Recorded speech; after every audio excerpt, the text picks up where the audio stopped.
Welcome to Star Wars Universe On Call. I am Paul Franz, owner of Franz Games. I've been SFU Online, FedCom Online, and Starfleet Warlord.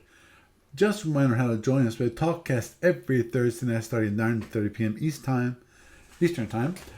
You can either call on the phone, just dial 605-562-0444. Just follow the directions. The call ID is 17702. Or you can participate on the web. Just go to the TalkShoe website at www.talkshoe.com and search for call ID 17702 or SFU On Call or Starfleet Universe On Call. You should be able to find us there. Or if you want the best online experience, just the best online experience, you can go to twitch.tv/SFU On Call. And just a reminder, actually, we don't have a podcast every week. Next week, we don't have one. So that's going to be the one for October 17th. There will be no podcast. I will be on vacation at that moment and time, just to let you know. And of course, you need to contact me for any reason. My email address is at sfuoncall@gmail.com. It's sfuoncall@gmail.com. Also, you will follow me on the Twitter /X/ whatever they're calling it this month. And that's, of course, SFU On Call. Or you can follow Paul Franz. It's PAULFRANZ. There's no T in that. And or if you want to, you can follow my business account, which is Franz Games. FRANZGAMES. Of course, there's no T in that one either. And of course, the lovely Talkcast gets turned to a podcast available on iTunes and various other feeds around the net. Some quick news from ADB this week, and that is just Steve Petrick is finally back. We will be moving forward when it comes to the next Sapphire tournament. It looks like it possibly will be a Sapphire Crown tournament.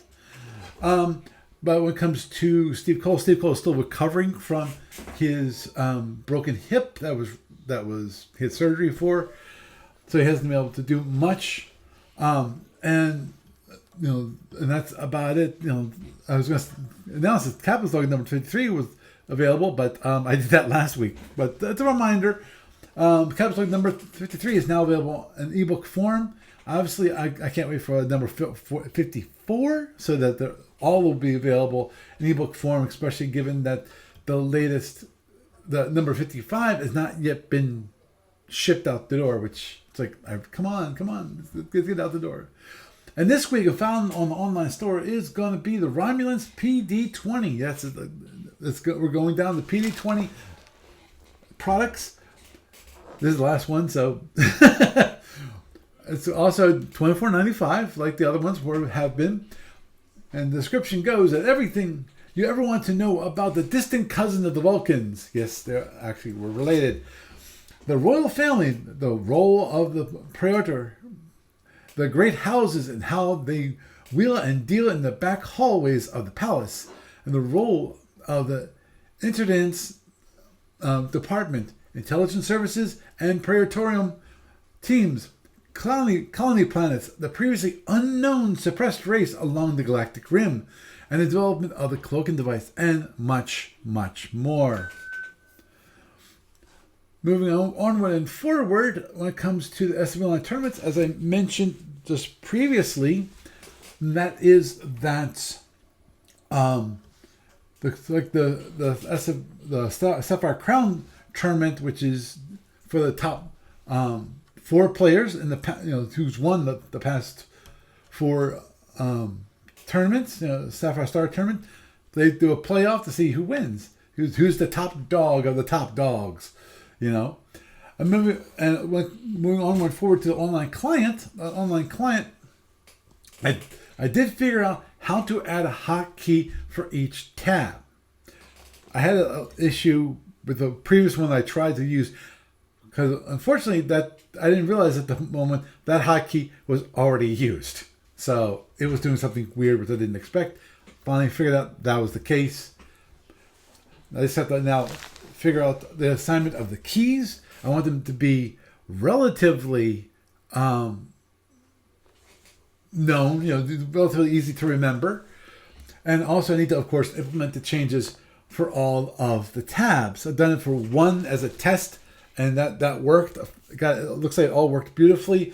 There's actually one other feature I want to add for myself, just because I like the idea, which is the whole idea of when you have it as a floating window, You can either push it to the back, or you can actually hide it.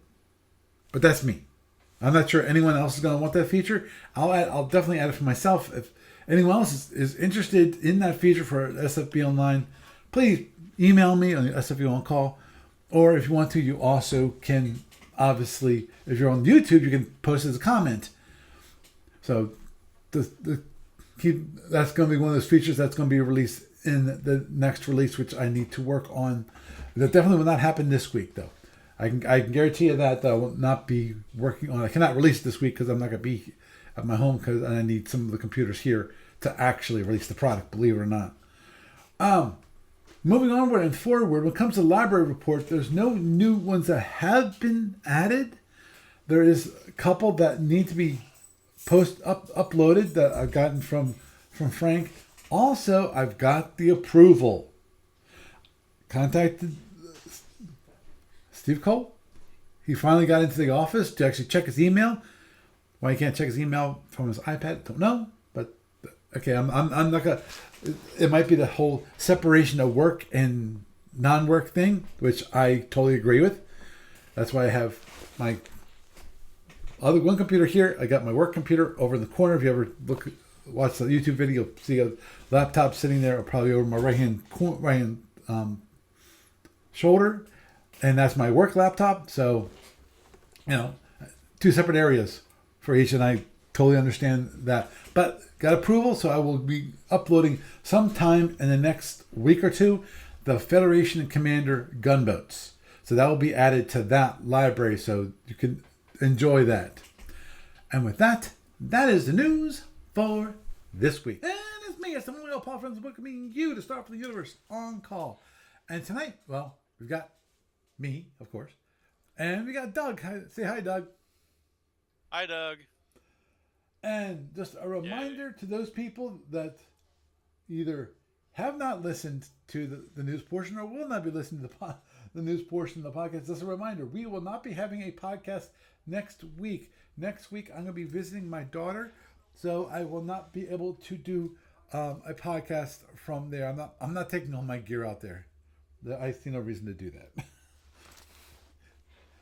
It's not like now if I ever actually decided to make this possibly a secondary income, i.e., sign up for Patreon and have you guys pay, donate, which I don't think I get much out of that. I might get a few bucks a month or something like that. That'd be my luck. Hey, my dancing options are limited.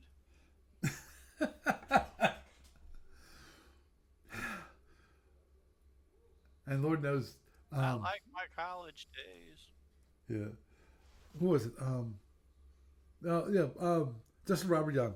He just moved his Patreon account to Substack because he thinks it's better for him, which makes sense.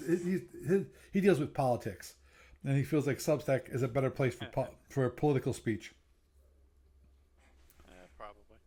Yeah. Well, Justin Robert Young, the Politics podcast, and also Substack, is not like most political speech in that it's not partisan. It's not, Democrat or Republican. It's not even Libertarian or the Green Party or whatever. It's not partisan at all. Basically, it sees politics as the big game. Basically, who's doing well, who's doing what's right, who's screwing up, things like that. That's what he talks about. So it's. I'm trying to make mine anti-idiot. That's even harder. Yeah, it's much harder that way. Yeah, much more challenging. Yeah, his podcast is for those political junkies who love politics, loves everything about politics. Even about politics itself, not about the parties, about politics itself. As in politics being the ultimate game of life. So, at least. Speaking of games, I actually had a thought about that, and the thought was taking the game engine that I was working on, Hmm. and it basically, as I explained it to you before, although I don't think I mentioned it on the podcast. If I did, it was like ages ago. The concept of the game is to be an engine that can be used for either wargaming or role playing or whatever you want to adapt it into. Right. And one random thought I had the other day while listening to someone talking about political bullshit was, what about making a game called Ruling Class, where you're in charge of a faction, but you're running the leadership of the faction, and you have to basically please other factions or rule them at least. And if you lose, well, yeah, you're kind of like out. I was thinking very French Revolution style, Hmm. but it was just kind of an off the wall thought, Hmm. but kind Yeah. of a. Understood. I was thinking about different things to apply the game engine to. Right. Understood. Yeah. That kind of reminds me of the Three Moves Ahead podcast that I listen to, which they talk about a lot of strategy games. One of the things they love are some of the your not some of the strategy games which are based in history. That they love those. Um, like the Napoleon War, like um, The Napoleonic Wars. the Napoleonic Wars, things like that, including ones that I forgot. There's some games like one of them is about basically some of it's political in nature. You're a king and you want to bring forth your kingdom, so you have to worry about who's against you, who's going to possibly try to assassinate you, all this kind of things. Oh, I need to marry off my daughter to this, and get marriage. Get alliance through marriage with this other king on this other kingdom, that kind of thing, for an alliance, and things like that, and they love that. Mm-hmm.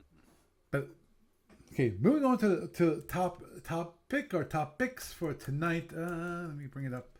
I actually wrote a few down. I'm definitely a few. The first one I just want to talk about real quick, and I know it's gonna be relatively quick, and hopefully the other ones will be a little bit longer. And that is, I know, Doug, that you brought up the idea of a fast Seltorian, and obviously one of the things I brought up was the possibility of basically a fast Seltorian ship, like a fast cruiser, a CF, that the Seltorians could use in a tournament instead of the current one. But the one thing that you brought up as a tactic, and I really didn't think about. I didn't play it as well as I could when it comes to facing the Fed, and I feel like that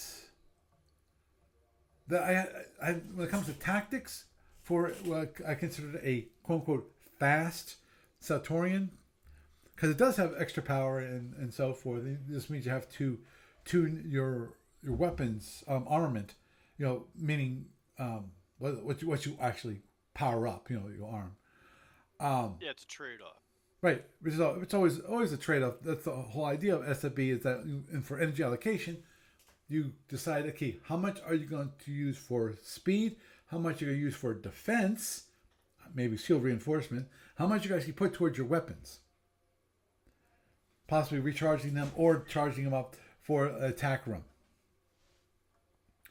So, the one thing I didn't consider, and it might work, it might not work, and I just wanted to discuss it real quick, if you have any, and especially if you have any thoughts on it, which is, instead, because the Seltorian has 4 particle cannons, which can be grossly cost heavy when it comes to energy.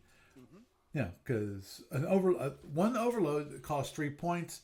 If you want to max out the capacitor, it's 5 points, and even if you're just rolling it, the leaky capacitor, where you put in half the amount of energy that's in the actual capacitor to keep that in the capacitor. So if it's five, you put 2.5. That's quote unquote holding energy.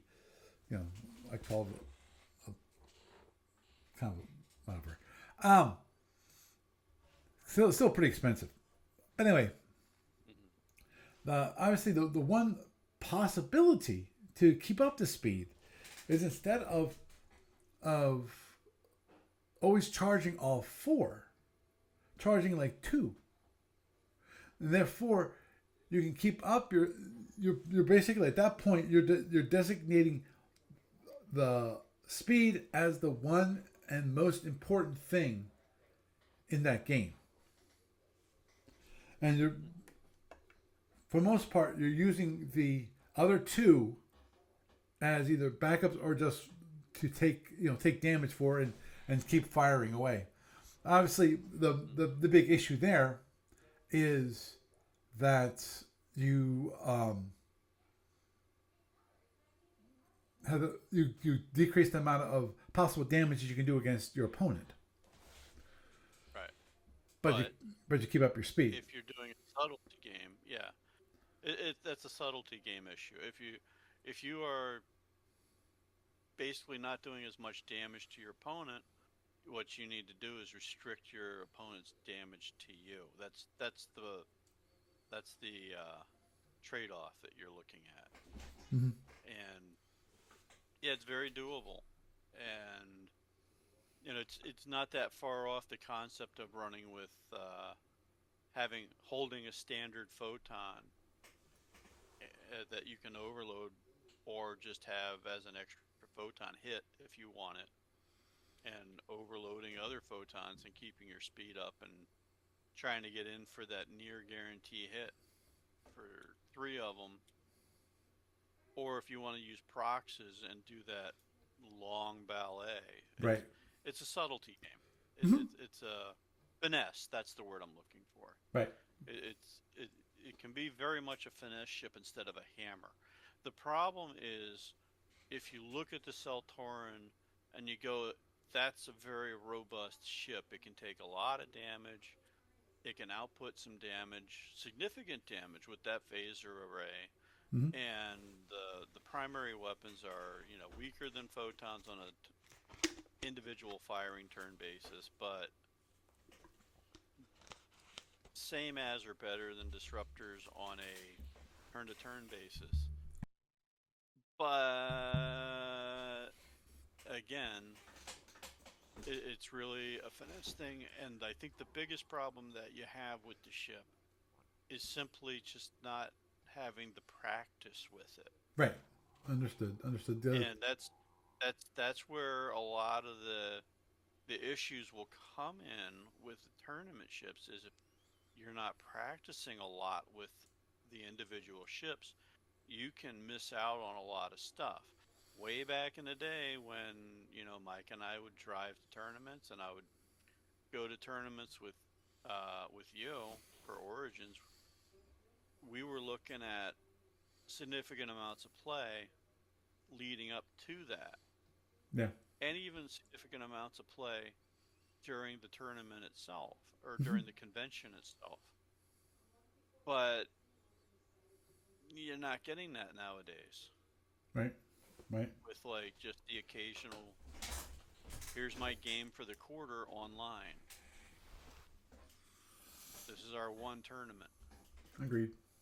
And if you're not sitting down every weekend or two, or once a month even, then you're really going to not have the continuing experience with the particular ship to get all of the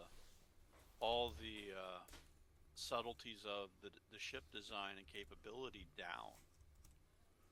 And I know this is probably heresy to some people for me to say this, but just because we're somewhat intelligent people doesn't necessarily mean that we're gonna get the experience to go with that Right. capability of seeing what's there in front of us versus the practical use of it. Well, it's called and you have the whole thing of knowledge versus wisdom. You know, Well, it's also you can yeah, know how to knowledge do versus things. wisdom. You know about what things are, but applying those are different things. Yeah, the applied science of doing something. Direct experience versus theory. So Exactly. there's that. Okay. Yeah, that's one thing that I definitely took to heart when you mentioned it, which was the need more practice, and I definitely want to see if I can get together with somebody online and play against the Seltorian. I think asking people to play against Seltorian, I think, is a lot more likely to get a yes than say, "Oh, can you play against the Andromedan?" you know, Yeah, just I mean, I wouldn't mind sitting down for a game or two over a weekend. You know, in person mhm, across a table. understood. Which reminds me, I know this is something that may sound alien to you, but there it is. I know.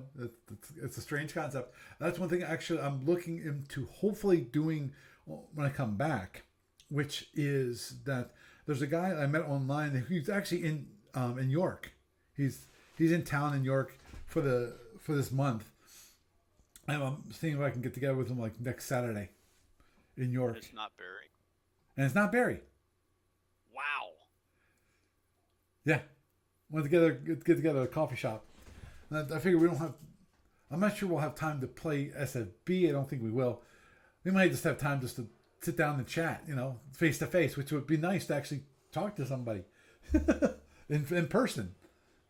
You know, that's always good. And I To mean, be out of my cage, away from the family, for a few hours talking to other human beings. I know it's a crazy thought. Twice a year is not enough. Although Understood. once a month is like kind of cutting into that. So, yeah.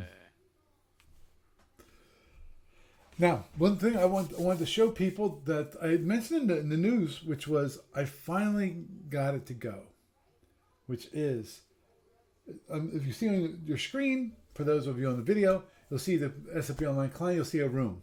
Now, if I now I've got it associated with Control P, which is not exactly a great hotkey combination, but it works.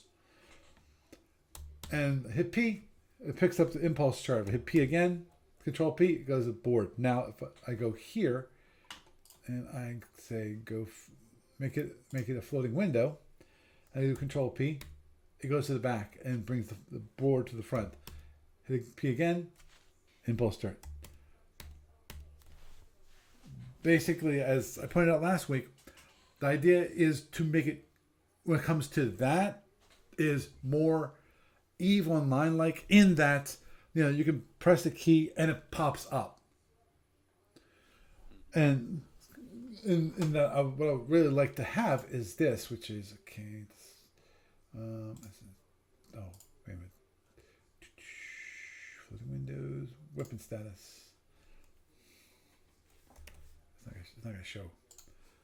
And please tell me I don't have the other one. I need to have the other one too. But basically, I want to have it so the only thing here is the board, and then you can press like whatever function key, hotkey, to bring up whatever window you want to look at, and you can then dismiss it.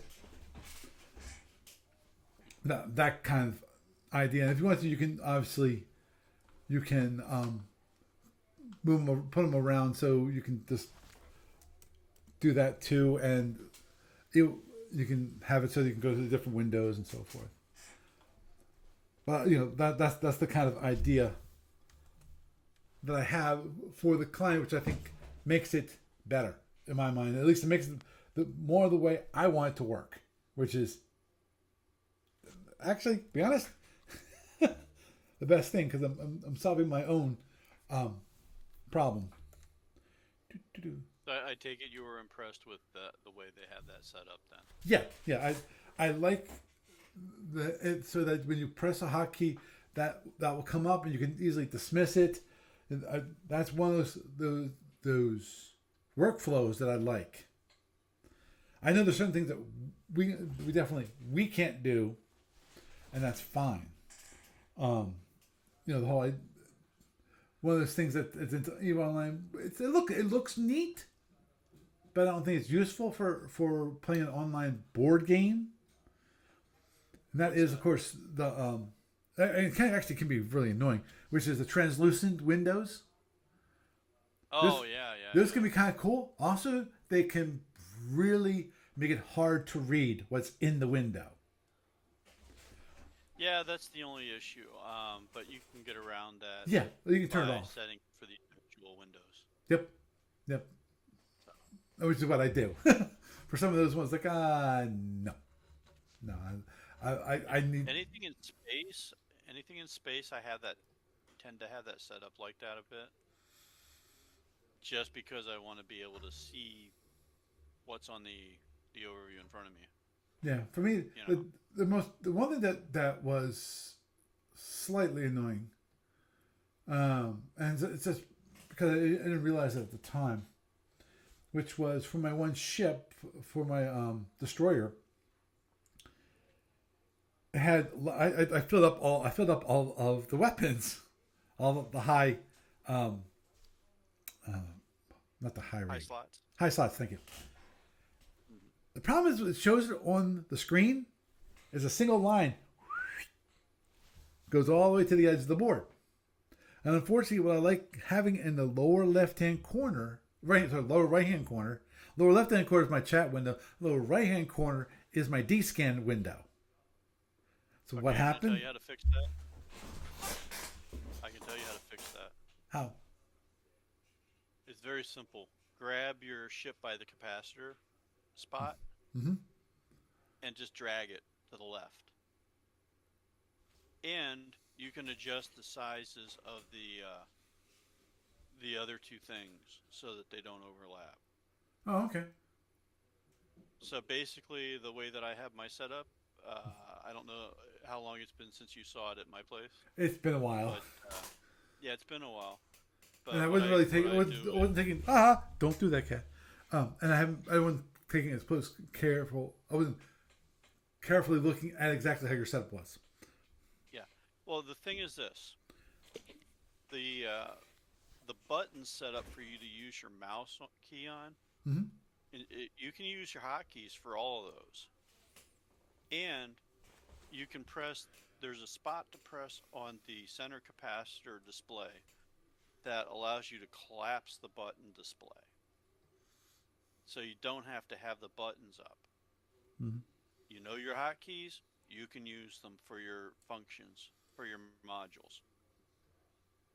If you want to have it set up so you can see them, see what's active, press them if you want to press them, hotkey them if you want to hotkey them, then, but they're being overlapped by your display on the right, you can literally just drag you can drag that. I'm not sure if it might be able to drag it around the screen. I would have to double check that, but I know you can drag it left and right because I Right. do that all the time. Yeah, I wouldn't think Um, you could drag it to other parts of the screen.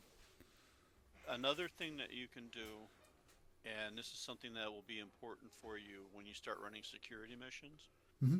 is when you can group your weapons. And when you Mm. group your weapons, you're using one function key to activate all of a particular type, Mm. or all the ones that are grouped. And you can group them by either hitting the group all button on the top, Mm-hmm. which will group them all by type. So you'll have, like, if you have, on your coercer, if you have 6 long-range lasers and 2 Gatling phasers, it'll group it into a group of 6 and a group of 2. If or if you have 8 of the same kind, but you want to have smaller amounts, you can drag and drop them into each other to group them. So you can take a group of 8 lasers, for instance, drag number 2 onto number 1, drag number 4 onto number 3, and now you've got 2 function keys instead of 4. Each of those will operate 2 at a time. Okay. And the reason that you'll break that up into this sort of thing, or you can have them all grouped together and one function key will work all 8 of them, or any combination of numbers that you want to make them. And the reason you'll do that is so that you can tailor it to the security mission or the kind of green warp 2s that you're going to, or the scan down sites that you're going to, so that you're not, while there's no such thing as overkill, if you know it only takes 2 to kill rat type A, and that's the kind of rat you're fighting, Mm-hmm. and you can have 4 of those and kill 4 rats at the same time roughly, instead of splatting one with the big hammer and then another one, and it cuts down on the incoming damage because you're whacking them that much faster. It's much more efficient, so to speak. Mm-hmm. And when you do that consolidation, you can take your 8 different modules and put them into either 1, 2, 3 different buttons basically, and that's a lot less space, so it's something that's not going to get overlapped by your display on the right. But we digress. No, definitely we do digress. That's definitely not. It's more about, in my mind, game UI, game UIs, which is which is interesting. Definitely, I have the whole idea of groups, for selection groups for selecting pieces, which I think is an excellent idea, especially if you have for larger engagements. The best way to put it.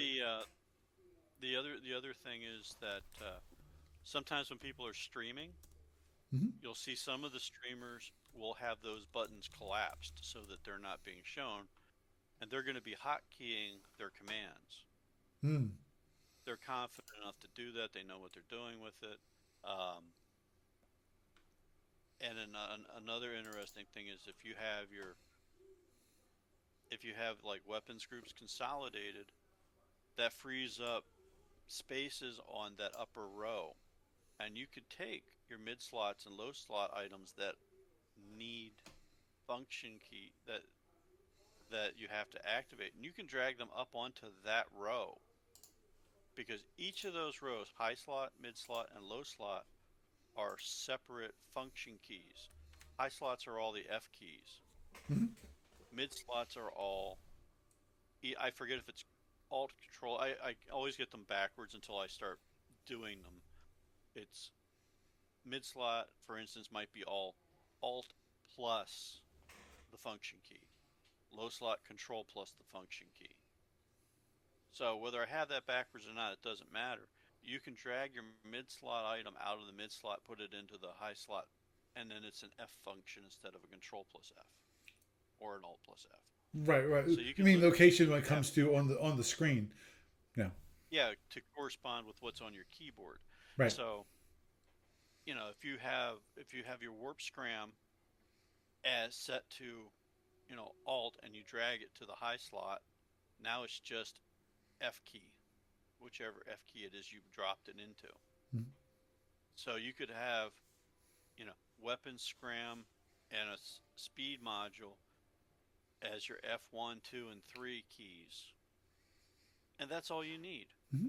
Everything else is just another function key, like, A to approach, or W to turn left or right, WSDY, or your up, down, left, right arrows. So, take that for what you will. Yep.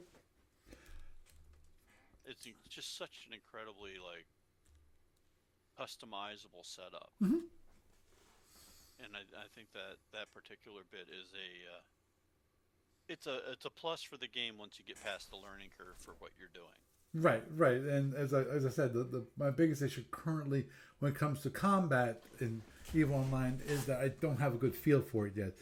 I need definitely more experience because currently there's only 2 encounters I've had when it comes to combat. One, they're shooting at me and I'm about to die, so I run, or I'm shooting at them and they die. Mm-hmm. You Well, know, here's it wasn't, here's the and it thing really about wasn't. It wasn't like, I had to do anything. Really, just start shooting. There was no tactics. There was no movement involved. Wasn't, oh, I need to shoot this weapon, and then as I grow closer, I have to fire this weapon, or I need to approach the other ship a certain way because I know that's one thing that they have actually on the EVE Online as about combat. That they have. They show one video where the whole idea is that you start orbiting your opponent for when it comes. I forget for what kind of attack it was for at the moment. I forgot. it was probably the one where you had to scram the pirate. That sounds like one of the career missions, the learning mission things. Mm-hmm. No, it was specifically just talking about combat itself and Okay. it was. Well, here's the thing. I'll just it's Eve is kind of like an oddball when it comes to the gameplay aspect of it compared to a lot of the games that you might be used to if Mm-hmm. you've never played it before And and you're coming to it after playing things like X-Wing and TIE Fighter or no. SFB or whatever. It's it's a weird combination of strategic play that is in a first person shooter environment that is not quite a first person shooter game. Mm-hmm. It's not a Twitch game. It's Right. not a joystick game. You can use a joystick if you feel like it to run your ship, but you're still going to need to use probably the function keys. Although you could theoretically set it up like an X-Wing, which would Mm-hmm. actually be kind of challenging. I think I need to find a used joystick just to see if I can do that. But it's kind of a weird combination of Starfleet battles level of abstraction put into a video game that runs itself because you've got an energy allocation kind of set up in that you have a capacitor that has a certain amount of energy output and it limits what you can A, put on your ship, and B, how much you can run for so long with it. Although it does not affect your base speed, it does affect your ability to have boosted speed.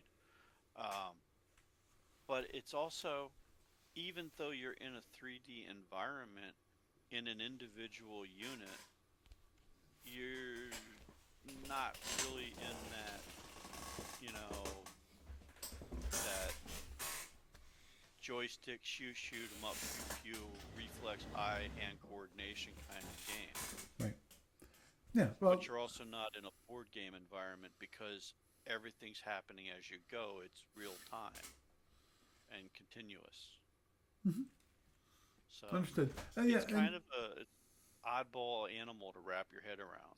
Yeah. Well, the oddball animal to wrap my head around because I've never played a real time combat game ever in my life. This is the first one. You Well, never played X-Wing no. back in the day? No. Wow. The closest one. What's the? I forget the one. It wasn't even really. It was real time. Damn. Are we going back to the arcade days with like? No, I'm going back to. It was in the 19. I'm thinking about this 90s. I forget what it was called. Basically, you're in a spaceship and you would go into this base, basically floating in space, and you go. Well, not really base. I think it might have been. I think it was a base or something like that, where you're actually going through these tunnels in this spaceship, and depending upon your mission, you would kill whatever's there, and you have to come out. I forget, man, I forget the name of that game. It was really cool. I enjoyed it. I had the whole issue like some other people did, which is you play it so much, then you pull away from it as you stop looking and stop watching the screen, and you kind of get kind of woozy afterwards. So you had like a little motion sickness with Yep. it. Yeah. Okay. It's not that I love the game. I truly love that game. It was great. But anyhow, Hey. moving on. Looking forward to actually SFU. Starfleet Universe. Oh, I think I know what it was. Was it Gradient? No. The graphics weren't great. It was like vector-based graphics. So it was 3D. 3D vector. Oh, okay. It was kind of, the ship was kind of blocking and so forth. Okay, gotcha. I hate that. Oh, it's awful. You had like a third-person view on it. Right. It was. Okay.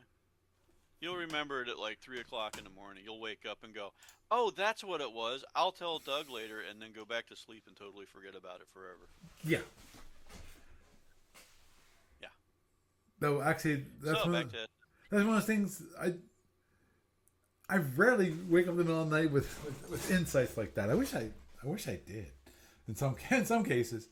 But anyhow, I'll get them right before I fall asleep. Yeah.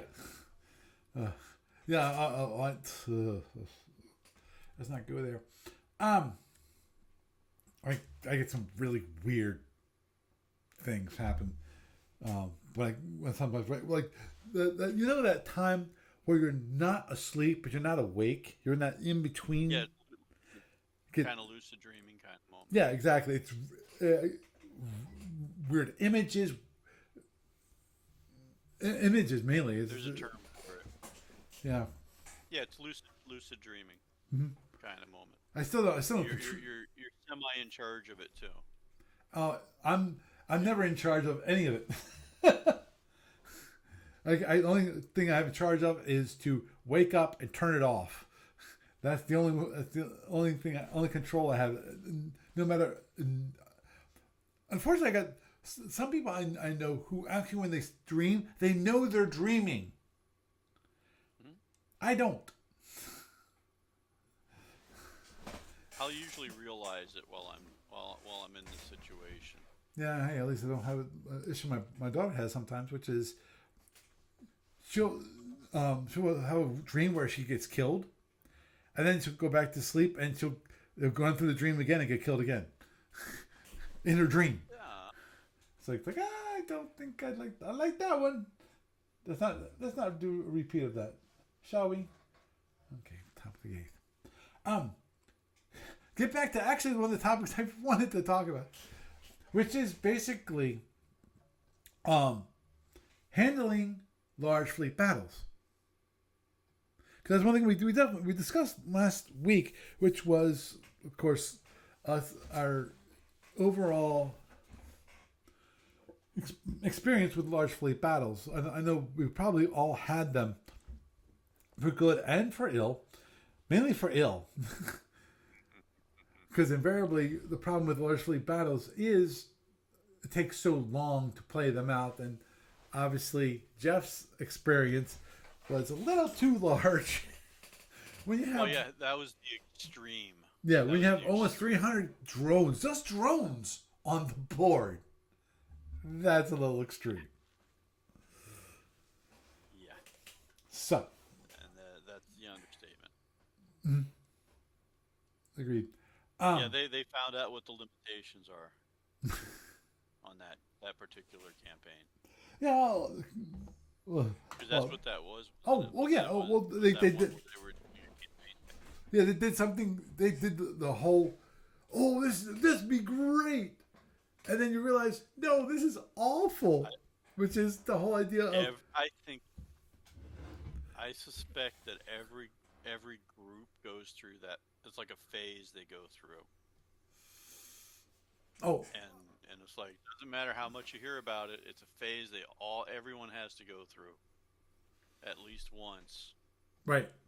You try it once, and when it fails, you realize, that doesn't work. I actually I don't think my group ever really experienced that. The only time I experienced that was actually online.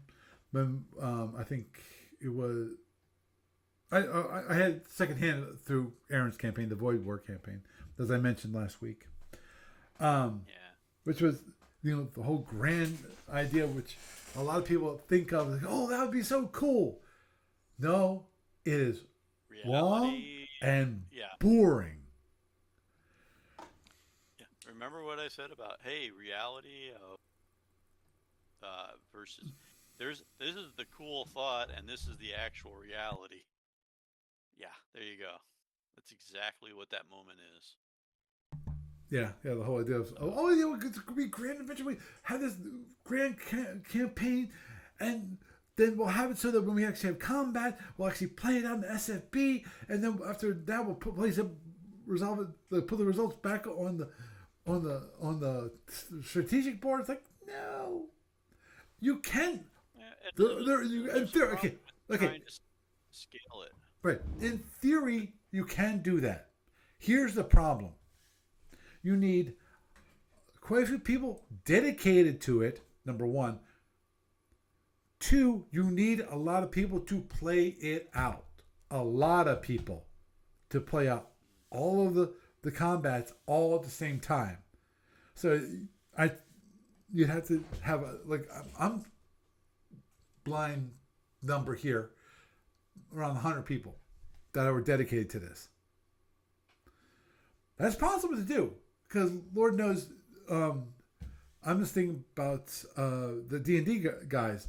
They're dedicated to continuing that campaign going forward. Obviously, Right. it's different in that um, everything is always kind of local and tactical, and nothing strategic. Well, they also have a core group that does all the storytelling stuff. That takes all their feedback for that and does what was done on a national level prior Mm-hmm. for that particular setup. And what they do is really interesting and it's really cool and it's really niche and it works for the niche that they're in and the environment that they're working in. That whole particular role playing experience. Mm-hmm. Um, but for a Starfleet battles thing, it's it's like this. No, Yeah. it's just too much. Oh yeah.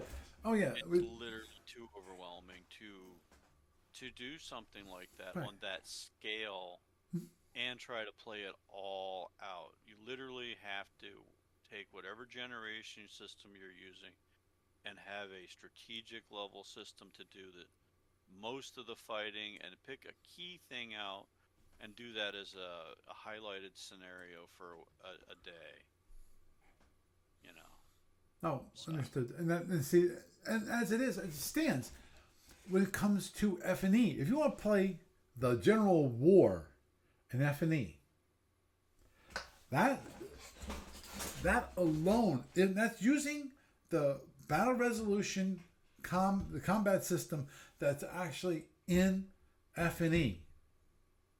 That will take you probably months, if not well, years, yeah, depending upon how often you get together, to yeah. finish. Because it's a long number of turns, and you've got a lot of things to get done at the strategic level to in placing ships, moving ships to then you have the reactionary movement that based on what ship you moved, or the fleet of ships that you moved, and all that, and so that's Well, and that, it's also an apples and oranges experience because the Federation and Empire game is a completely different mechanic as far as outcomes go. Um, and the way damage is generated and ships are maybe destroyed, maybe not. The problem is that with SFB, it's a grand strategic game, and SFB is a tactical game that's supposed to be abstracted yet micro detailed. Hmm. You know, it's got that mission creep kind of made it more than it needed to be for what the concept was, kind of thing.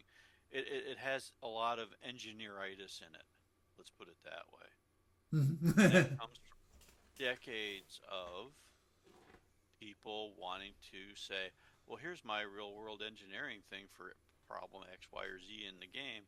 But the game itself is supposed to be an abstracted thing and it becomes hyper detailed. And yeah, but at the end of the day, even if you take the original SFP simple version and try to play out the F&E battles, you still have the same problem in that mechanically speaking, they're very different animals and you'll get very different results. Right. Agreed. And in both cases, there's going to be a lot of nothing burger fights in it. Hmm. You know, you don't have a reason to play out to the death a fight over a particular big part of empty space. You know, and the main fights you're going to see are going to be for a specific control of an area Right. or for a specific point objective. Right. Uh, or if both sides decide that they're going to try to attrit the other down, and maybe you'll see a lot of bloodshed. Hmm. But the problem is to get through what would be an SFB or an F&E big huge fleet engagement using SFB, it's like a no frickin' way kind of thing. Oh. It's an all day thing. Hmm. Whereas, okay, F&E, you can play the General War in a weekend. You really can if you've got players that know what they're doing Right. and they're gonna give their best and they're basically gonna move in for the weekend. They can get that sucker done in a weekend.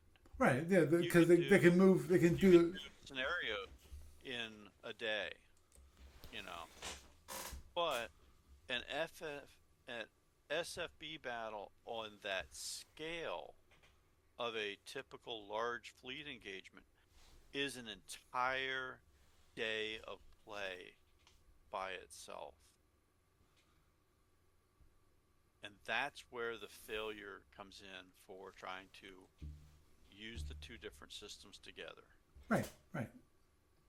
Now, what could be interesting is if you run out, you play out the General War, and you say, okay, well, here's situation X, and we just write down what everything was, and we play out the game for F&E, and then maybe revisit that battle on another weekend using SFB.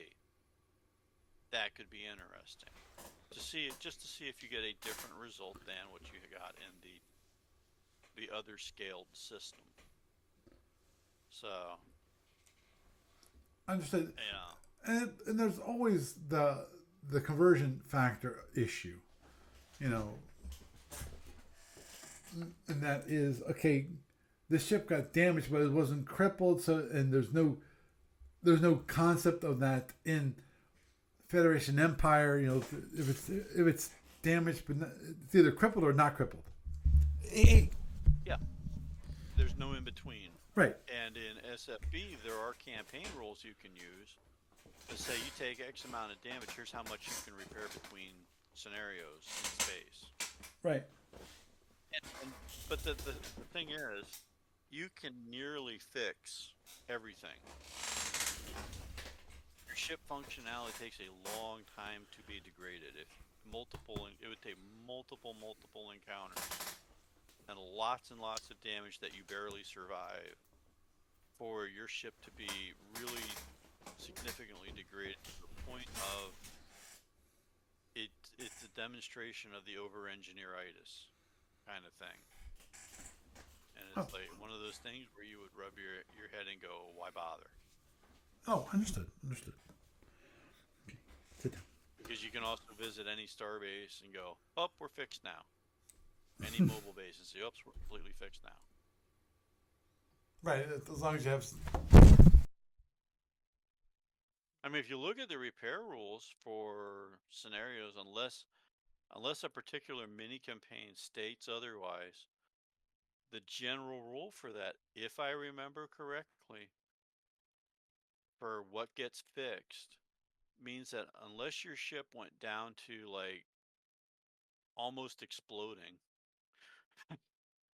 it takes literally like every box practically except the last one being filled in for it to have a significant impact, because you're going to get the rating for your repair rating times something at something, and that's all the boxes that you fix after you automatically fix all these other boxes. You're basically going to fix the vast majority of your systems. But the thing is, that's for a ship that would have been considered crippled in F&A. Did not quite explode, but it's not fully functional. The problem is in from F&E to SFB, the two systems are not compatible. They don't reach the same result. Because you don't come out, if you come out of an SFB fight where you are almost to the point of explosion and you actually apply the rules, your ship will be hurting, but it won't be literally 50% value. That's what I'm saying. That's I guess I went the long freaking way around that. I'm sorry. So what were you trying to get at there? Or did I just digress too much?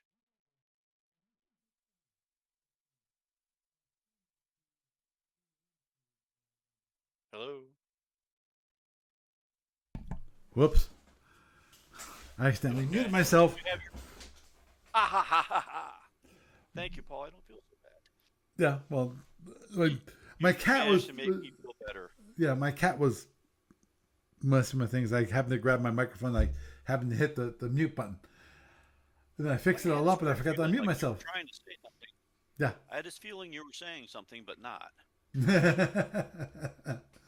Well, actually, believe it or not, I wasn't talking while I was muted until the very end.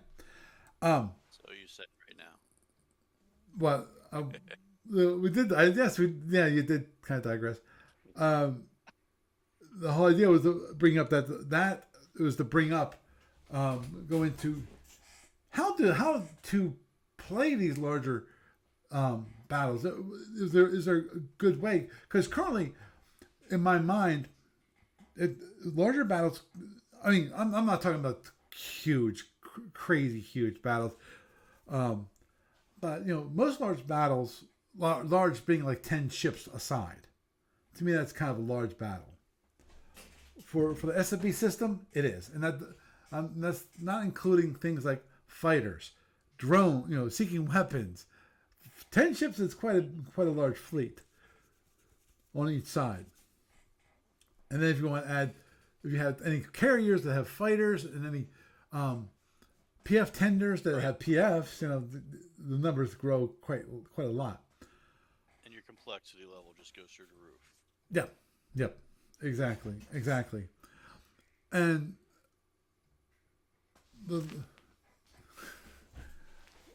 the question is always how to handle that. Obviously, if it's one-on-one, that's fine, but that's going to take a lot of work on both sides. And for larger battles, I always feel like it's better to have more people. That you have teams of players with 10 10 ships per side. I would hope that you have like 3 people a side, so you only have to deal with 3 ships each person. Obviously, the difficult part with you adding people to a command structure of any sort, to a game, you're gonna have, if you're all on the same side, you have to then communicate what you want to do, where you're moving and things like that. Without so that and hopefully that communication is brought forward, and people can talk about, they know what they want to do.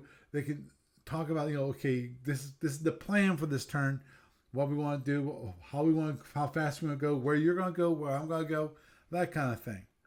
Versus having, three people, you have one guy who runs it, and those other two people are just there to move the ships and manage the resources of those ships. And like and captain them? what's that? I'm sorry. You mean like captain them? Right. Well, in my mind, the idea would not be to micromanage it. Okay, now you need to launch your drones at this ship. Versus saying, okay, guys, on impulse 10, we're all going to launch our drones, or which is more of being a leader versus micromanaging. Okay, you're just, I'm going to tell you what the ships are going to do, and then you do them, and that's basically what your responsibilities is to act as a robot. Well, there's fleet doctrine. You can say this is what we want to do as a group. This is the way we want to do it, and then it should leave it up to them to do it. So, or do you mean mechanically in the game in the client? No, I was going to get to that. That was going to be my next topic, which is face-to-face versus basically IRL in real life play versus online play, because obviously online play can be much easier to handle a large number of ships yourself, because you're not actually having to physically move the pieces one at a time, especially if you use some of the more advanced features. But obviously one of the features which I just mentioned previously, which is the whole idea of group selections. The idea is you have a number of, maybe a squadron of ships, 3 ships, grouped together, that you automatically select, and then they can be moved easily by the saying, okay, select this, and now they're all going to go straight, or through the F1 selection. Just basically, you're basically duplicating. You're botting the movements. Right. Exactly. In a sense. Except that you're not really botting it in the sense of having an AI do it, but you're botting it by having like keystroke control. Yeah, you could do that for the client. That wouldn't be that difficult to do. Right. It's just it's something that people do all the time in games like WoW and Eve and whatnot. Although it's generally against the EULA, because that's considered cheating. But in a tactical board game, that's just simply unit control. Right. It's a totally different kind of thing. Because for like EVE Online, WoW, and that kind of thing, you're not controlling multiple units. You're controlling one. When you're online, you're controlling one unit. Versus you're supposed to be controlling one unit. Well, okay. That's it. Now you can multi-box. Right. Oh, but what they don't want is one player controlling multiple ships or multiple units, unless that player is individually affecting each action. They don't want an automated control, basically. Right. Whereas in an SFB kind of thing, you're simply adapting. You're simply adapting a tabletop play. Yeah, but so you would still get to the same. You would end up with the same end as if you had to go back and move each one individually. Right, and that's okay. Right, and the online client already supports that feature. But but that's the beauty of online play is, and also of course is that you don't have to worry about the cat jumping on top of the kitchen table and all your pieces go everywhere. Yeah, this is automated on the computer. Right, or if you're done in the evening and you're gonna play next week, we're recording all the pieces and their locations, their positions, their directions. You know, Yeah, it's all done for you. yeah, it can be all done for you, and then you have the really difficult part, which in my mind is just insane, is to remember. Okay, is your turn mode complete? You know, in some cases, some ships, yes, it would be yes, and in other cases, it would be no, and then recording that information too. You know, and that's the beauty of online play. So and there's one thing I really I want to do with, and I've already had a discussion with people about this before, and some of them say don't do it, and that's mainly the people who play in tournaments, which is the whole idea of an automated system for moving the seeking weapons. So you say, here's the target. I want either trailing or leading targeting, and then just let the computer move it itself. No, Because I see why they're saying. in tournament play, yes, I totally understand it. But even non-tournament play, the same concept still applies. And basically, yeah, I would say have the ability to select all and move them yourself, but not have it automated as an AI function. Okay, explain. Well, it's pretty simple. You could set it up so that you can detect an illegal move and say, no, you can't do that. That's fine. But the problem is that you can have breakpoints where you have a legal move that can go left or right, and if you leave that to the computer, it's going to be probably random. If you leave it to the player, it's a deliberate decision on the player's part for their own advantage or their own mistake. But if you leave it randomly, then it's outside of the player's control.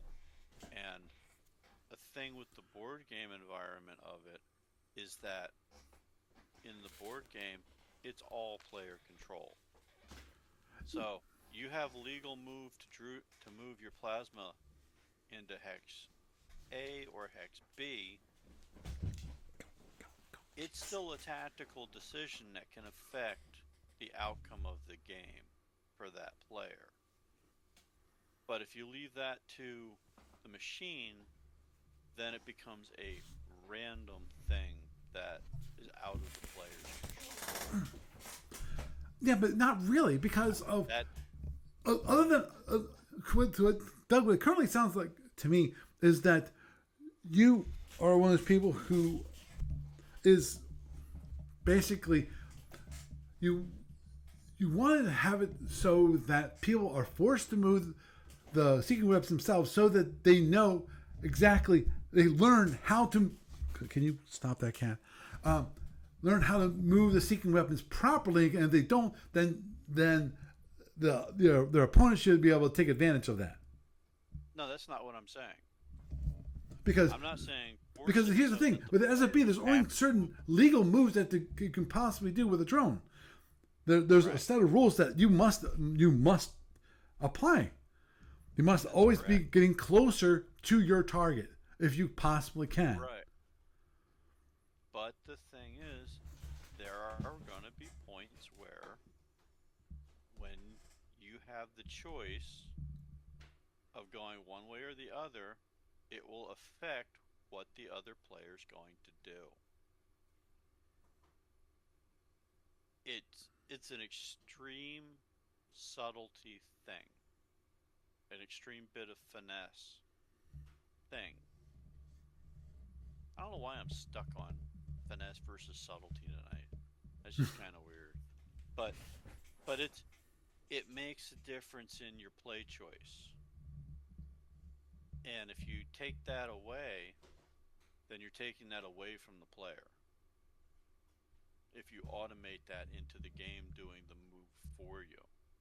And the problem is there are going to be some points where if the game just follows that rule, what happens when the game has the choice between A or B and they're equal? You know, Well, they both fit the exact same rule. But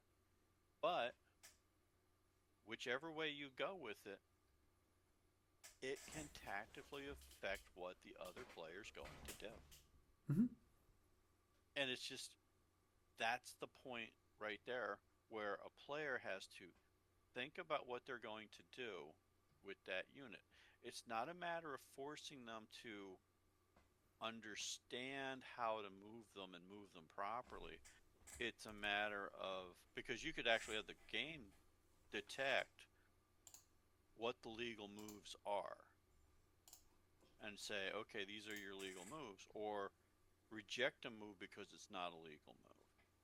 But you you as the player have to choose between A and B, and A and B can be a legal move.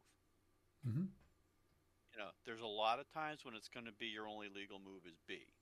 There's going to be a lot of times when your only legal move is A. But there are going to be times when you have A or B as your choice. Which choice you make could be the difference between winning or losing the scenario. Period. And if you have that automated, then you're forcing the player who has that seeking unit out there to accept the automated choice. And the automated choice only has a 50-50 chance of being the correct tactical choice that benefits player. Does that make more sense? well, Do you kind of see where I'm coming at on that?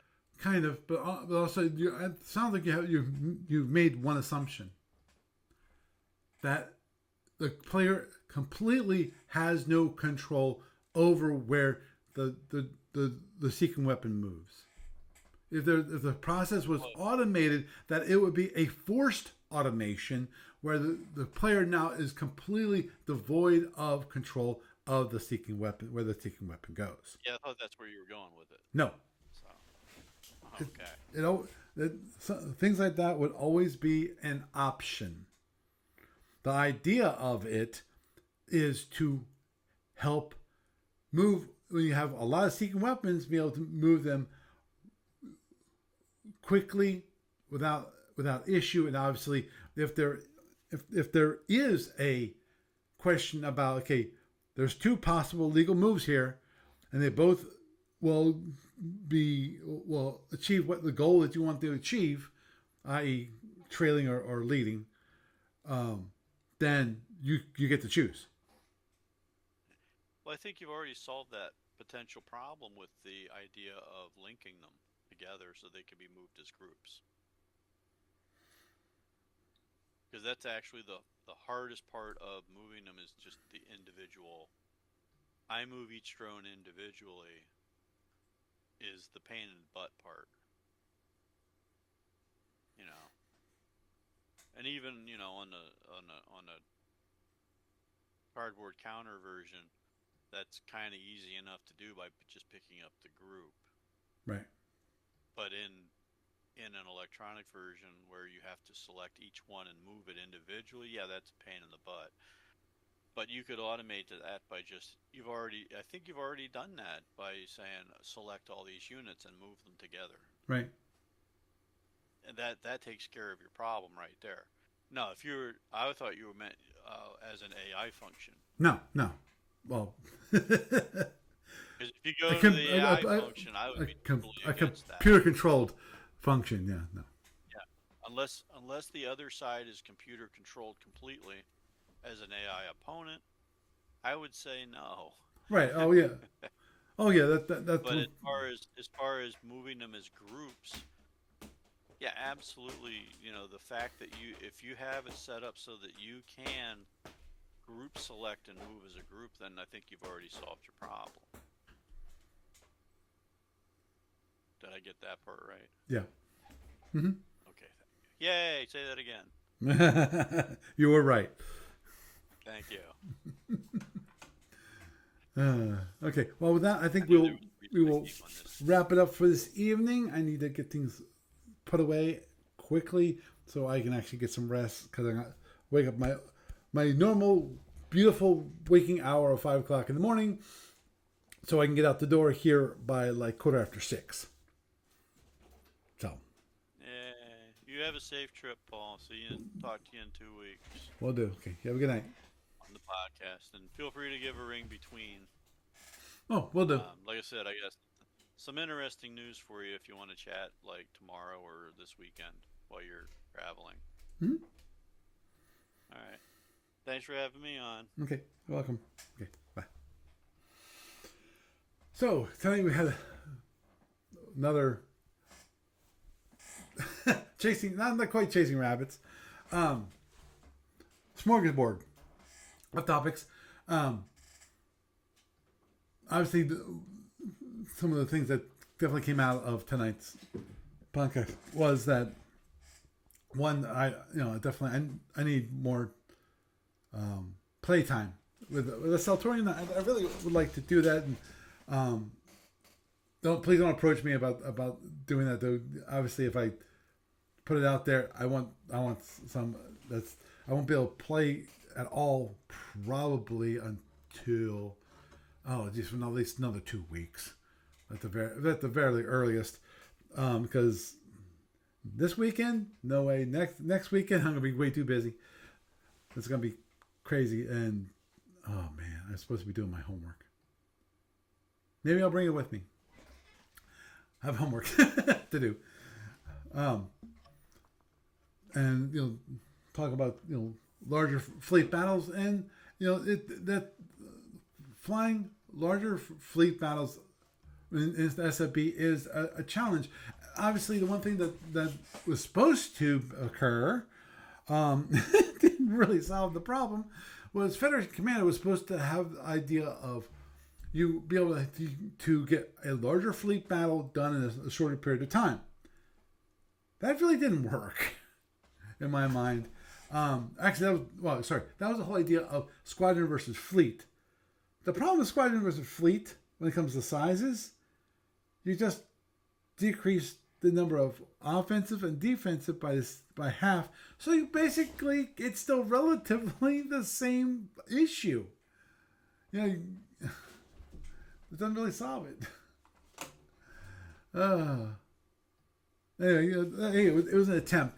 I think you really want to handle faster fleet battles. I think actually Starmada could probably do it pretty well. Obviously, the things that will slow you down is plotted movement, but I don't think really it slows it down all that much, honestly, because you only can move a maximum of like six hexes. So I don't think that's a big thing there. And obviously, the damage allocation is a lot easier, is a lot quicker to do. Versus SFB. So I might do better. I'm not sure. I've never tried it. Obviously, it's one of the things I definitely would like to do. So anyway, with that, I am Paul Franz, and I bid you a good night.